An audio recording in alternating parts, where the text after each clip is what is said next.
ಜನಶ್ರೀ ಜನಮನ ನ್ಯೂಸ್ಗೆ ಸ್ವಾಗತ. ನಾನು ಭುವನ. ಬಾಗಲಕೋಟೆ ಜಿಲ್ಲೆಯ ಜಮಖಂಡಿ ಬಿಎಲ್ಡಿಇ ಶಿಕ್ಷಣ ಸಂಸ್ಥೆಯಲ್ಲಿ ಕನ್ನಡ ಅಧ್ಯಾಪಕರ ಬಳಗದಿಂದ ನಡೆದಂತ ಕವಿಗೋಷ್ಠಿ ಮತ್ತು ಕನ್ನಡ ಕಾವ್ಯದ ಸಮಕಾಲೀನ ಸಂದರ್ಭ ಕಾರ್ಯಕ್ರಮದಲ್ಲಿ ಹುಣೂರು ಸರ್ಕಾರಿ ಪ್ರಥಮ ದರ್ಜೆಯ ಕಾಲೇಜು ಪ್ರಾಂಶುಪಾಲರಾದ ಡಾಕ್ಟರ್ ಕೆಡಿ ಗೋಳಸಂಗಿ ಮಾತನಾಡಿ, ಕನ್ನಡ ಕಾವ್ಯಕ್ಕೆ 2000 ವರ್ಷಗಳ ಇತಿಹಾಸವಿದೆ. ನವೋದಯ ಕವಿಗಳಿಗೆ ರಮ್ಯವಾದ ಮಾರ್ಕ್ಸ್ದಾದಂಥ ರೊಮ್ಯಾಂಟಿಕ್ ಕವಿಗಳ ಕಾವ್ಯ ಸ್ಫೂರ್ತಿಯಾಗಿತ್ತು ಎಂದಿದ್ದಾರೆ. ಕನ್ನಡ ವಿಚಾರದಲ್ಲಿ ಮೌಲ್ಯಮಾಪನ ಚೇರ್ಮನ್ ಹಾಗೂ ಕನ್ನಡ ಅಭಿವೃದ್ಧಿ ಪ್ರಾಧಿಕಾರದ ಸಶಕ್ತ ಭಾಷಾ ನೀತಿ ತಜ್ಞರ ಸಮಿತಿ ಸದಸ್ಯ ಡಾಕ್ಟರ್ ಸಣ್ಣ ವೀರಣ್ಣ ದೊಡ್ಡಮನಿ ಮಾತನಾಡಿ, ಸಾಹಿತ್ಯ ಅಧ್ಯಯನದ ಮಾನವೀಯ ಮೌಲ್ಯವನ್ನು ಹೆಚ್ಚಿಸುತ್ತದೆ. ಕನ್ನಡದ ಅಧ್ಯಾಪಕರಿಗೆ ಕರ್ತವ್ಯ ಪ್ರಜ್ಞೆ ಮತ್ತು ವಾಸ್ತವ ಪ್ರಜ್ಞೆ ಅಗತ್ಯವಾದದ್ದು. ಇವತ್ತು ಕಾವ್ಯ ವಚನ ಮಾಡಿದ ಕವಿಗಳು ತಂದೆ ತಾಯಿ ವಾತ್ಸಲ್ಯದಿಂದ ಪ್ರೀತಿ ಮತ್ತು ಸುಖದ ನಿಲುವನ್ನು ಚೆನ್ನಾಗಿ ಪ್ರತಿಪಾದಿಸಿದ್ದಾರೆ ಎಂದಿದ್ದಾರೆ. ಅವ್ವನ ಎದೆ ಹಾಲು ಕುಡಿದು ಗಂಗಾಳದಲ್ಲಿ ಒಂದು ಅಂಗಳದಲ್ಲಿ ಬೆಳೆದ ನನಗೆ ಕಂಡದ್ದು ಬರೀ ಬಿರುಕು ಬಿಟ್ಟ ಭೂಮಿ ಮಾತ್ರ. ಬಿರು ಬಿಸಿಲಲ್ಲಿ ಸಸಿ ಅರಳಿಸಿ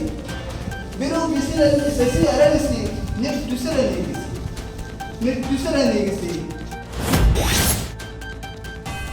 ಗೋಮಾತೆ ಅಪವಿತ್ರ ಮತ್ತು ಧಾರ್ಮಿಕ ಭಾವನೆಗೆ ಧಕ್ಕೆಯಾಗಿದ್ದು, ಗೋವಿನ ಶುದ್ಧೀಕರಣಕ್ಕಾಗಿ ನವಗ್ರಹ ಮತ್ತು ಮೃತ್ಯುಂಜಯ ಹೋಮವನ್ನು ಹಾವೇರಿ ಜಿಲ್ಲೆಯ ಹಾನಗಲ್ ತಾಲೂಕಿನ ಕಾಡಶೆಟ್ಟಿಹಳ್ಳಿ ಗ್ರಾಮದ ಮಠದಲ್ಲಿ ನಡೆಸಲಾಯಿತು. ಹಾವೇರಿಯ ಪಂಚಾಕ್ಷರಿ ಗವಾಯಿಗಳ ಮಠದ ಆವರಣದಲ್ಲಿ ಕಾಸಿಂ ಸಾಬ್ ಎಂಬ ಅನ್ಯ ಕೋವಿನ ವ್ಯಕ್ತಿಯಿಂದ ಗೋವಿನ ಮೇಲೆ ಅತ್ಯಾಚಾರ ನಡೆದಿದ್ದು ಸಿಸಿ ಕ್ಯಾಮೆರಾದಲ್ಲಿ ಸೆರೆಯಾಗಿತ್ತು. ಹೀಗಾಗಿ ಗಂಗಾಜಲದಿಂದ ಮಠದ ಪ್ರಾಂಗಣ ಶುದ್ಧಿಗೊಳಿಸಿ ನವಗ್ರಹ ಮತ್ತು ಮೃತ್ಯುಂಜಯ ಹೋಮ ಮಾಡಿಸಲಾಯಿತು. ಶಾಸಕ ಶ್ರೀನಿವಾಸ ಮಾಣೆ, ಹಿಂದೂ ಪರ ಸಂಘಟನೆ ಕಾರ್ಯಕರ್ತರು ಮತ್ತು ಗ್ರಾಮಸ್ಥರು ಭಾಗಿಯಾಗಿದ್ದರು.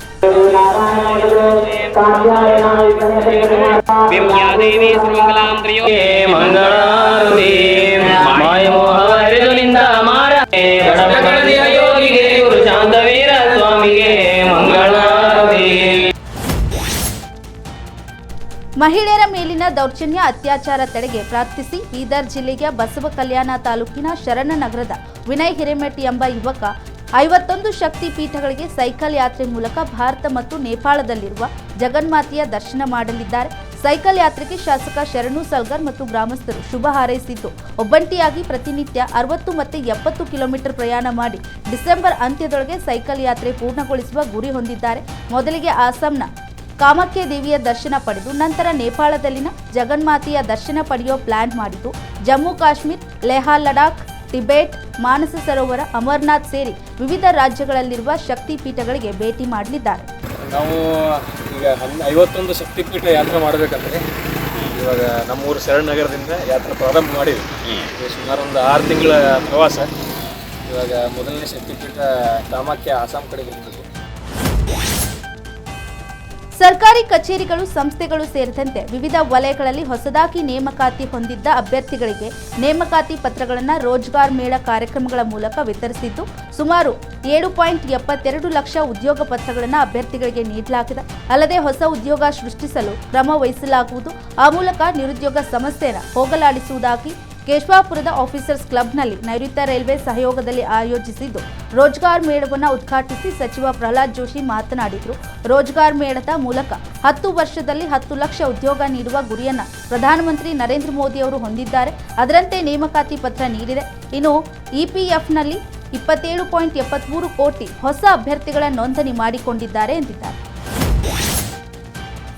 ಕೊಪ್ಪಳ ಜಿಲ್ಲೆ ಯಲಬುರ್ಗಾ ತಾಲೂಕಿನ ಚಿಕ್ಕೊಪ್ಪ ಗ್ರಾಮವೂ ಸೇರಿದಂತೆ ಈ ಭಾಗದ ರೈತರು ಬಿತ್ತನೆ ಮಾಡಿದ ಬೆಳೆಗಳೆಲ್ಲವೂ ಮಳೆ ಇಲ್ಲದೆ ಒಣಗಲಾರಂಭಿಸಿದ್ದು, ಕೊಪ್ಪಳ ಜಿಲ್ಲೆಯನ್ನ ಬರ ಘೋಷಣೆ ಮಾಡುವಂತೆ ರೈತರು ಸರ್ಕಾರಕ್ಕೆ ಆಗ್ರಹಿಸಿದ್ದಾರೆ. ಮೇ ತಿಂಗಳ ಅಂತ್ಯದಲ್ಲಿ ರೋಹಿಣಿ ಮಳೆ ಸುರಿದು ಖುಷಿಯಿಂದ ರೈತರು ಹೆಸರು, ಶೇಂಗಾ, ಮೆಕ್ಕೆಜೋಳ ಹಾಗೂ ಸೂರ್ಯಕಾಂತಿ, ತೊಗರೆ, ಸೋಯಾಬೀನ್ ಇನ್ನಿತರ ಬೆಳೆಗಳನ್ನು ಬಿತ್ತನೆ ಮಾಡಿದ್ದು ಮಳೆ ಇಲ್ಲದೆ ಒಣಗಿ ಹೋಗಿದೆ. ಹೆಸರು ಬೆಳೆ ಹಳದಿ ಬಣ್ಣಕ್ಕೆ ತಿರುಗಿ ನಾಶವಾಗಿದೆ. ಈಗ ಮಳೆ ಸುರಿದ್ರೂ ಬೆಳೆ ಆಗೋದಿಲ್ಲ. ಹಾಗಾಗಿ ಸರ್ಕಾರ ಬರ ಘೋಷಣೆ ಮಾಡಬೇಕು, ಬೆಳೆ ಪರಿಹಾರ ನೀಡಬೇಕು. 2 ಲಕ್ಷದವರೆಗೆ ರೈತರ ಸಾಲ ಮನ್ನಾ ಮಾಡಬೇಕು ಎಂದು ಆಗ್ರಹಿಸಿದ್ದಾರೆ. ಈರುಳ್ಳಿ ಬಿತ್ತನೆಗೆ ಭೂಮಿ ಹದಗೊಳಿಸಿ ಸಾಲ ಸೂಲ ಮಾಡಿ ಈರುಳ್ಳಿ ಬೀಜ, ಗೊಬ್ಬರವನ್ನ ತಂದು ಬಾರದ ಮಳೆಗೆ ಕಾಯುತ್ತಾ ಕೂತಿದ್ದು ಸಂಕಷ್ಟ ಅನುಭವಿಸ್ತಾ ಇದ್ದಾರೆ. ಮಳೆಯಾಗಿದ್ದು ಮುಂಗಾರಿ ಮಳೆ 45 ದಿನ ಇನ್ನೂವರೆಗೆ ಆದರೂ ಮಳೆ ಇಲ್ಲ. ಬೆಳೆ ಎಲ್ಲ ಹಾಳಾಗಿಕೊಂಡಿದೆ. ಇದು ಸರ್ಕಾರ ನೀರಾವರಿ ಯೋಜನೆಗಳ ಮುಂದೆ ಆದಷ್ಟು ಬೇಗ ಮಾಡಬೇಕು. ಇದು ಮತ್ತು ಈ ಅಧಿಕಾರಿಗಳು ಇದ್ರ ಬಗ್ಗೆ ಗಮನ ಹರಿಸ್ಬೇಕು. ಈಗೆಲ್ಲ ಬೆಳೆ ಈ ಬಿತ್ತನೆ ಮಾಡೋಕೆ ನಮಗೆ 20,000 ರೂಪಾಯಿ ಖರ್ಚಾಗ್ತದೆ. ಈಗ ಮೆಕ್ಕೆಜೋಳ 1 ಎಕರೆ ಬಿತ್ತನೆ ಮಾಡ್ಬೇಕಂದ್ರೆ 20,000 ರೂಪಾಯಿ ಖರ್ಚಾಗುತ್ತೆ.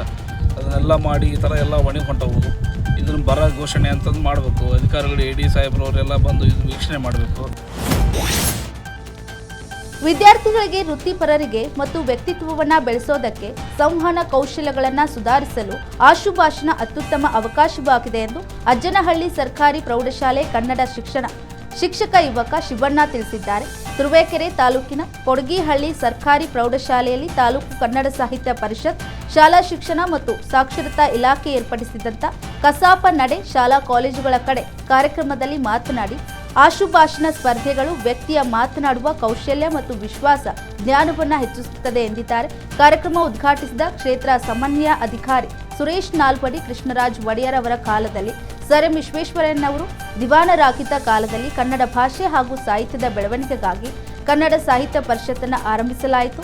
ಅಂದಿನಿಂದ ಇಂದಿನವರೆಗೆ ಪರಿಷತ್ ಕನ್ನಡ ನಾಡಿನಲ್ಲಿ ಕತೆ, ಕವನ, ಸಾಹಿತ್ಯ ರಚಿಸುವ ಉದಯೋನ್ಮುಖ ಪ್ರತಿಭೆಗಳಿಗೆ ಸೂಕ್ತ ಅವಕಾಶಗಳನ್ನು ನೀಡಿ ಪ್ರೋತ್ಸಾಹಿಸುವ ಕೆಲಸವನ್ನ ಮಾಡ್ತಾ ಇದ್ದೇವೆ ಎಂದಿದ್ದಾರೆ.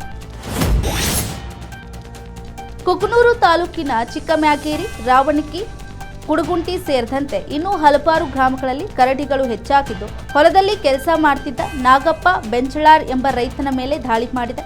ಗಾಯಾಳು ನಾಗಪ್ಪನಿಗೆ ಆಸ್ಪತ್ರೆಯಲ್ಲಿ ಚಿಕಿತ್ಸೆಯನ್ನ ನೀಡಲಾಗ್ತಾ ಇದೆ. ಇದೇ ಮೊದಲ ಬಾರಿಗೆ ಕುಕನೂರು ಮತ್ತು ಯಲಬುರ್ಗಾ ನಡುವೆ ಕರಡಿಗಳು ದಾಳಿ ಮಾಡಿದ್ದು, ಸಂಬಂಧಪಟ್ಟ ಅರಣ್ಯ ಇಲಾಖೆಯವರು ಸುತ್ತಮುತ್ತಲಿನ ಪ್ರಾಣಿಗಳನ್ನು ಹಿಡಿದು ಕಾಡಿಗೆ ಸೇರಿಸಲು ಸ್ಥಳೀಯರು ತಿಳಿಸಿದ್ದಾರೆ. ಕಾಡು ಪ್ರಾಣಿಗಳು ಜಮೀನಿಗೆ ನುಗ್ಗಿ ರೈತರ ಜಮೀನು ಹಾಳು ಮಾಡಿದ್ದು ಅಲ್ಲದೆ ಪ್ರಾಣಹಾನಿ ಮಾಡಲು ಮುಂದಾಗುತ್ತಿವೆ. ಇದೇ ಮಾರ್ಗದಲ್ಲಿ ಮುರಾರ್ಜಿ ಶಾಲೆ ಇದ್ದು ಅಲ್ಲಿನ ಮಕ್ಕಳಿಗೂ ಕೂಡ ಮುಂದೆ ಸಮಸ್ಯೆ ಉಂಟು ಮಾಡುವ ಸಾಧ್ಯತೆ ಇದ್ದು, ಕಾರ್ಮಿಕ ಸಂಘಟನೆ ಜಿಲ್ಲಾಧ್ಯಕ್ಷ ಶಶಿಧರ್ ಹೊಸಮನಿ ಸಂಬಂಧಪಟ್ಟ ಅಧಿಕಾರಿಗಳಿಗೆ ಕಡಿವಾಣ ಹಾಕೋದಕ್ಕೆ ತಿಳಿಸಿದ್ದಾರೆ.